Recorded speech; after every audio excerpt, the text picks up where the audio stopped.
Salut, salut, salut tout le monde. J'espère que vous allez bien. J'espère que vous avez passé un excellent week-end. Une fois n'est pas coutume, j'ai pas l'habitude de faire ce genre de dossier sur ma chaîne Gossip parce qu'ici on parle surtout de choses légères ou des sujets de société. Mais là, je pouvais pas ne pas passer outre. Je pouvais pas passer outre, pardon. Je pouvais pas ne pas traiter de ce sujet parce que c'est un sujet qui est quand même super important et qui concerne énormément de people. Voilà, le nom de Jay-Z est sorti, le nom de Marine Le Pen est sorti, le nom de Macron.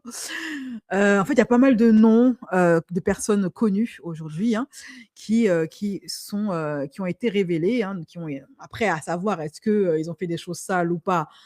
Ça, franchement, ça n'a pas été, ça a pas été balancé.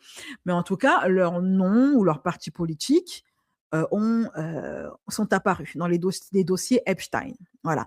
Pour ceux qui ne savent pas qui est Epstein et qui ont vécu dans un trou ces dernières années, Epstein, c'est un pédocriminel qui a été arrêté par le FBI. Et quand ils ont fait la perquisition, ils ont récupéré toutes ses affaires, hein, ses laptops, ses téléphones, tout ce qu'il avait chez lui, ok, tous ses dossiers. Et il se trouve que ça faisait déjà quand même des années qu'ils étaient sur ses côtes et qu'ils essayaient de le coincer, tout simplement. Et ils ont fini par le faire. Voilà, ils ont fini par le coincer. Sauf que, patatras, le gars, il a été emprisonné en attente de son jugement, de son procès. Et comme de par hasard, le gars est mort. Et donc, il est mort avec ses secrets. Sauf que bon, heureusement que la perquisition a permis de collecter pas moins de 3, on parle entre les chiffres diffèrent, hein, mais on parle de 3 à 5 millions de dossiers, ça fait quand même beaucoup. Photos, vidéos, principalement des photos et des vidéos, des échanges d'emails qu'il a eu avec énormément de personnes de l'élite mondiale, que ce soit des Qatars, chez les princes arabes, que ce soit en France, que ce soit aux États-Unis, parce qu'il n'y a pas qu'aux États-Unis, apparemment, il avait des accointances, des communications et des contacts. On va s'arrêter à ce genre de termes pour ne pas avoir de problème avec la justice. OK, donc là, je parlais de contact, de lien. Voilà, plutôt que d'affaires ou de business. Voilà, on va parler plutôt de contact. Avec énormément de personnalités et de tous les bords. Du monde de la musique, du monde des artistes, franchement, ça fait flipper. Ça fait flipper. Des scientifiques. Il y a Bill Gates est ressorti, Jack Lang. Bon, lui, parce qu'on est surpris, il a écrit un livre carrément pour balancer que c'est un pédocriminel. Donc, lui, limite, c'est pas la diffamation de dire que c'est un pédo. Mais par contre, celle qui m'a étonnée, c'est Marine Le Pen. Je ne m'attendais pas à la voir là-bas. Hein. Parce que son papa, de son vivant, c'est pas lui, il a dit que oui, lui au moins, contrairement à l'autre, là, c'est pas un pédophile. Et là, bizarrement, son parti politique se retrouve dans des bails sombres à la Epstein. C'est bizarre, c'est bizarre. On parle de financement obscur du RN par Epstein. Donc, comme quoi, le RN, après, il y a Macron qui est sorti, il y a Sarkozy, son nom est sorti aussi. Trump, en tout cas, c'est gâté. Mes chéris, c'est gâté. C'est gâté. Et ce live-ci, c'est un live, je sais, c'est pas un live gossip, c'est pas un truc léger.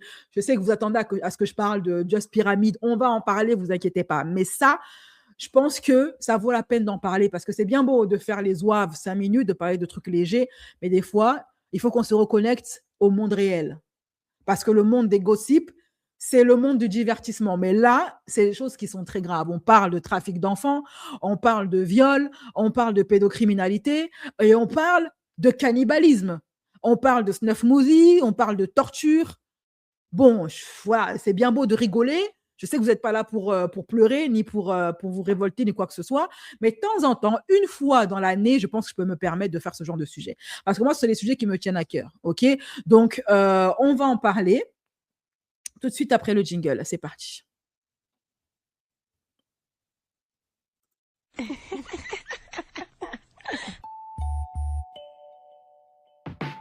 Black curvy style, black curvy style, black curvy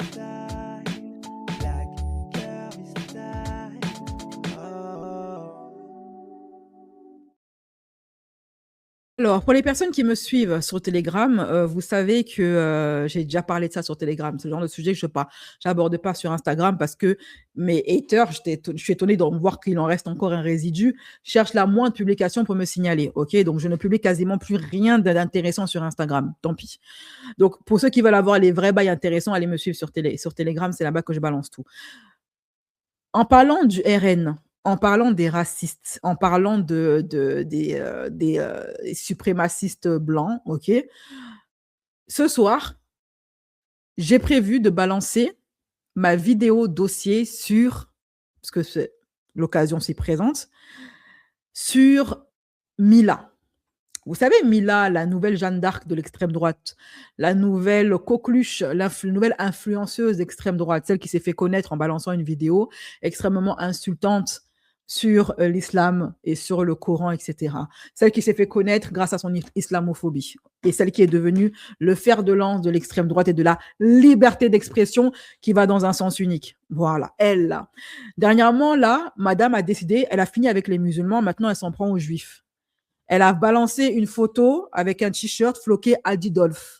Adidas, Adidolf, avec des mains qui font, vous savez, la main des nazis, là. Je ne sais même pas comment on appelle ça, j'ai oublié comment ça s'appelle. OK? Donc, la LICRA et l'association de lutte contre le racisme et l'antisémitisme lui ont porté plainte. C'était un peu avant ce week-end, il me semble, parce que je perds le fil avec toutes les actualités qui tombent.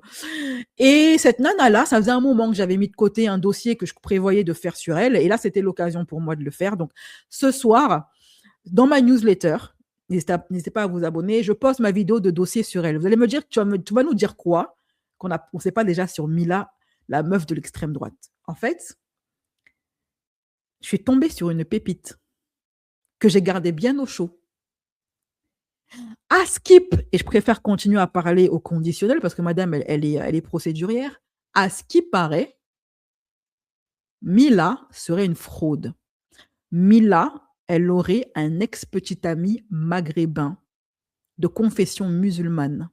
Mila lui aurait confié qu'elle fait tout ça pour le buzz, qu'elle n'est pas raciste, elle n'est pas islamophobe, elle fait semblant pour devenir célèbre parce qu'elle a toujours voulu devenir connue.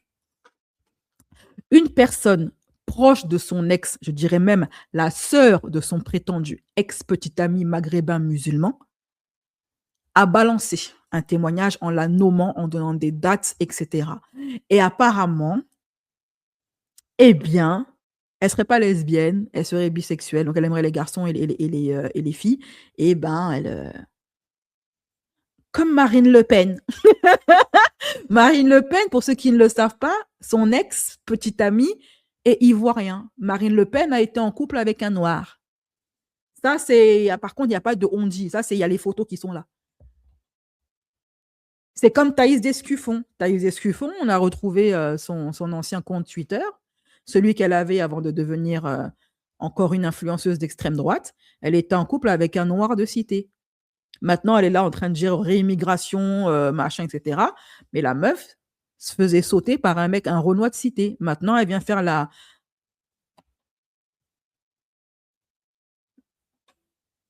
française de chouche, anti-métissage, qui milite contre le grand remplacement, endogame. Déjà, la meuf s'est fait soulever par un Renoir de cité, les mêmes qu'elle traite de racailles, etc. Alors moi, je veux dire un truc, il y a un point commun avec toutes ces nanas-là. Est-ce que toutes ces meufs d'extrême droite ne sont pas devenues racistes quelque part à cause de Goumin-Goumin? Je ne sais pas, je me pose la question, je suppute un arrière-goût d'amertume de cette fête larguée par un noir. Voilà, et on en est là où on en est. Alors moi, comme j'avais dit sur mon TikTok de l'époque que j'ai supprimé parce que mon fils ne veut pas que je sois sur TikTok, là, je m'adresse à mes frères. Quand vous allez Mougou, les petites bourgeoises blondes, de grâce, faites ça.